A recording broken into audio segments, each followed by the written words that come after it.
നിങ്ങൾ എപ്പോഴെങ്കിലും ഇരുട്ടത്ത് ഒറ്റയ്ക്ക് നടന്നിട്ടുണ്ടോ? ചുറ്റും വിജനമായ വഴി, കട്ട പിടിച്ച ഇരുട്ട്.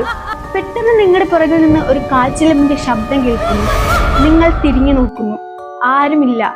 വീണ്ടും നടക്കാൻ തുടങ്ങുമ്പോൾ നിങ്ങളുടെ തൊട്ടുപിറകിലായി ഒരു സ്ത്രീയുടെ ശ്വാസത്തിന്റെ ചൂട് നിങ്ങൾ അറിയുന്നു.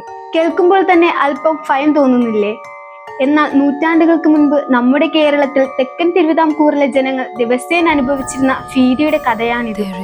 വഴിപോക്കരെ വശീകരിച്ച് അവരുടെ ചോര കുടിച്ച് അസ്ഥികൾ ചവച്ചരച്ചിരുന്ന ഒരു യക്ഷിയുടെ കഥ. കല്യാംകാട്ട് നീലി. മലയാളികൾ ഒരുപാട് കേട്ട പേരാണിത്. സിനിമകളിലും കഥകളിലും നമ്മൾ നീലിയെ കണ്ടിട്ടുണ്ട്. എന്നാൽ ആരായിരുന്നു യഥാർത്ഥത്തിൽ കല്യാംകാട്ട് നീലി? അവൾ വെറുമൊരു സാങ്കല്പിക കഥാപാത്രമാണോ, അതോ ചരിത്രത്തിൽ ജീവിച്ചിരുന്ന ഒരു സ്ത്രീയായിരുന്നു?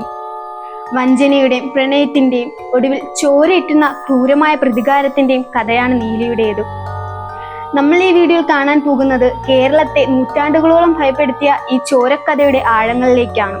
വീഡിയോ പൂർണ്ണമായും കാണുക, കാരണം വിറയ്ക്കുന്ന ചില സത്യങ്ങൾ ഇതിനു പിന്നിലുണ്ട്. നമുക്ക് കഥയുടെ പശ്ചാത്തലത്തിലേക്ക് പോകാം. ഇന്ന് തമിഴ്നാടിന്റെ ഭാഗമായ കന്യാകുമാരി ജില്ലയിലെ തക്കലയ്ക്കടുത്തുള്ള ഒരു പ്രദേശമാണ് കല്യാംകാട്.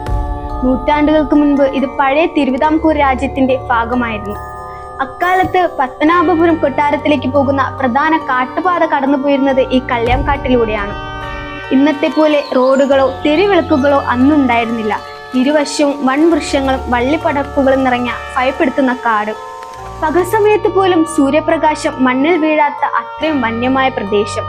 കള്ളന്മാരുടെയും വന്യമൃഗങ്ങളുടെയും ശല്യം കാരണം ആളുകൾ കൂട്ടമായി മാത്രമേ ഈ വഴി യാത്ര ചെയ്തിരുന്നുള്ളൂ. എന്നാൽ ഒരു പ്രത്യേക കാലഘട്ടത്തിനു ശേഷം ആളുകൾ ഈ കാട്ടിലൂടെ പകൽ പോലും യാത്ര ചെയ്യാൻ ഭയന്നു. അതിനു കാരണം മൃഗങ്ങളോ കള്ളന്മാരോ ആയിരുന്നില്ല. പകരം ആ കാട്ടിലെ ഒരു പാലമര ചുവട്ടിൽ പ്രത്യക്ഷപ്പെട്ടിരുന്ന മാലാഖയെ പോലുള്ള ഒരു സുന്ദരിയായിരുന്നു. വഴിതെറ്റി വരുന്ന പുരുഷന്മാരെ അവൾ തന്റെ സൗന്ദര്യം കൊണ്ട് ആകർഷിക്കും, മധുരമായി സംസാരിക്കും, അവരെ വശീകരിച്ച് കാടിന്റെ ഉള്ളിലേക്ക് കൂട്ടിക്കൊണ്ടുപോകും. പിന്നെ ആ പുരുഷന്മാരെ ആരും ജീവനോട് കണ്ടിട്ടില്ല. അടുത്ത ദിവസം രാവിലെ ആ കാട്ടുപാതയിൽ കാണാൻ കഴിയുക ചോര വാർന്ന നിലയിലുള്ള അവരുടെ അസ്ഥിക്കൂടങ്ങൾ മാത്രമായിരിക്കും. നാട്ടുകാർ അവളെ വിളിച്ചു കല്യാംകാട്ട് നീലി, കല്യാംകാട്ടിലെ രക്തദാഹിയായ യക്ഷി. പക്ഷേ ജനിച്ച ദിവസം മുതൽ ഒരു യക്ഷിയായവളല്ല നീലി. അവൾക്കും ഉണ്ടായിരുന്നു ചോരയും നീരുമുള്ള ഒരു ഭൂതകാലം. അവൾ ഒരു സാധാരണ മനുഷ്യ സ്ത്രീയായിരുന്നു, അസാധാരണമായ സൗന്ദര്യമുള്ള ഒരു പെൺകുട്ടി.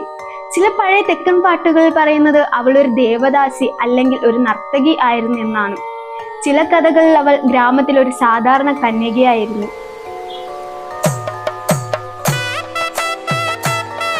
അവളുടെ അഴകിലും നൃത്തത്തിലും മയങ്ങാത്തവരായി ആ നാട്ടിൽ ആരും ഉണ്ടായിരുന്നില്ല. എന്നാൽ അവളുടെ മനസ്സ് കീഴടക്കിയത് നാട്ടിലെ ഒരു യുവാവായിരുന്നു. അവനൊരു നമ്പൂതിരിയോ അല്ലെങ്കിൽ ഉയർന്ന കുലജാതനായ ഒരു പുരോഹിതനോ ആയിരുന്നു എന്ന് പറയപ്പെടുന്നു. അവൻ നീലയെ പ്രണയിച്ചു. തനിക്ക് ലോകത്തിൽ ഏറ്റവും ഇഷ്ടം നീലയാണെന്ന് അവൻ വിശ്വസിപ്പിച്ചു. പാവം നീലി. അവൾ ആ പ്രണയം സത്യമാണെന്ന് കരുതി. അവൾ അവനെ അന്ധമായി വിശ്വസിച്ചു. തന്റെ സർവസ്വവും അവനായി നൽകി. വൈകാതെ നീലി ഗർഭിണിയായി. താനൊരു അമ്മയാകാൻ പോകുന്നെന്ന സന്തോഷം അവൾ തന്റെ കാമുകനുമായി പങ്കുവച്ചു. എന്നാൽ ആ യുവാവിന്റെ ലക്ഷ്യം നീലിയുടെ പ്രണയമായിരുന്നില്ല. അവളുടെ കയ്യിലുണ്ടായിരുന്ന വിലപിടിപ്പുള്ള ആഭരണങ്ങളും സമ്പത്തുമായിരുന്നു അവന്റെ കണ്ണ്. ഒരു ദിവസം രാത്രിയുടെ യാമത്തിൽ അവർ ഒരുമിച്ച് കല്യാംകാട് കാട്ടിലൂടെ യാത്ര ചെയ്യുകയായിരുന്നു. വിജനമായ ആ കാട്ടിനുള്ളിൽ വെച്ച് അവൻ തന്റെ യഥാർത്ഥ രൂപം പുറത്തെടുത്തു. നീലിയുടെ ആഭരണങ്ങൾ തട്ടിയെടുക്കാൻ അവൻ ശ്രമിച്ചു. താൻ ജീവന് തുല്യം സ്നേഹിച്ചവന്റെ കയ്യിൽ കത്തിയിരിക്കുന്നത് കണ്ട് നീലി ഭയന്നു വിറച്ചു. അവൾ തന്റെ വയറ്റിൽ കൈവച്ച് കുഞ്ഞിനെയോർത്ത് തനിക്ക് മാപ്പ് തരണമെന്ന് കരഞ്ഞു യാചിച്ചു. പക്ഷെ കാമുകന്റെ മനസ്സിൽ ദയ തോന്നിയില്ല. അവൻ ആ കത്തിയെടുത്ത് അവളുടെ നെഞ്ചിലേക്ക് ആഴ്ത്തി. തന്റെ കുഞ്ഞിനെ വയറ്റിൽ ചുമന്നുകൊണ്ട് താൻ പ്രാണനായി കണ്ടവന്റെ വഞ്ചനയെറിഞ്ഞ് ആ കാട്ടുപാതയിലെ മണ്ണിൽ കിടന്ന് ചോരയൊലിപ്പിച്ച് നീലി മരിച്ചു. മരിക്കുന്ന ആ അവസാന നിമിഷത്തിൽ അവളുടെ കണ്ണുകൾ സങ്കടമല്ലായിരുന്നു, പകരം തന്നെ വഞ്ചിച്ചവനോടും അവനെ പോലെയുള്ള പുരുഷവർഗത്തോടുമുള്ള അടങ്ങാത്ത കലിയും പ്രതികാരവുമായിരുന്നു. ആ പ്രതികാര ചിന്തയിൽ നിന്നാണ് യക്ഷിയുടെ ജനനം. മരണത്തിനു ശേഷം നീലി ആ കാട്ടിലെ ഒരു പാലമരത്തിൽ യക്ഷിയായി പുനർജനിച്ചു. തന്നെ വഞ്ചിച്ച കാമുകനെ അവൾ ക്രൂരമായി കൊലപ്പെടുത്തി തന്റെ പ്രതികാരം തുടങ്ങി. എന്നാൽ അവളുടെ പക അവിടെ തീർന്നില്ല. പുരുഷന്മാർ എന്ന വർഗത്തോട് തന്നെ അവൾക്ക് അടങ്ങാത്ത വെറുപ്പായിരുന്നു. അവൾ കല്യാംകാട് പാതയിലെ ഒരു സ്ഥിരം ഭീഷണിയായി മാറി. രാത്രിയിൽ വഴിപോകുന്ന പുരുഷന്മാർക്ക് മുന്നിൽ അവൾ അതിസുന്ദരിയായ ഒരു സ്ത്രീയായി കയ്യിൽ ഒരു കുഞ്ഞുമായി പ്രത്യക്ഷപ്പെടും. താൻ വഴിതെറ്റി പോയതാണെന്നും തന്റെ കുഞ്ഞിന് കൊടുക്കാൻ ഒരു തുള്ളി പാലില്ലെന്നും പറഞ്ഞ് അവൾ കരയും.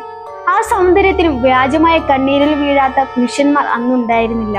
അവർ അവളെ സഹായിക്കാൻ അടുത്തു ചെല്ലുമ്പോൾ അവൾ അവരെ വശീകരിച്ച് തന്റെ മായാവലയത്തിലാക്കും. പിന്നീട് അവരെയും കൂട്ടി കള്ളിയാംകാട്ടിലെ പാലമരത്തിന്റെ മുകളിലേക്ക് പറന്നുയരും. മരത്തിന്റെ മുകളിൽ വെച്ച് അവളുടെ സുന്ദരമായ മുഖമായി ഭയങ്കരമായ യക്ഷിരൂപമാകും. കൂർത്ത പല്ലുകൾ കൊണ്ട് അവരുടെ കഴുത്തെറുത്ത് അവൾ ചോര കുടിക്കും.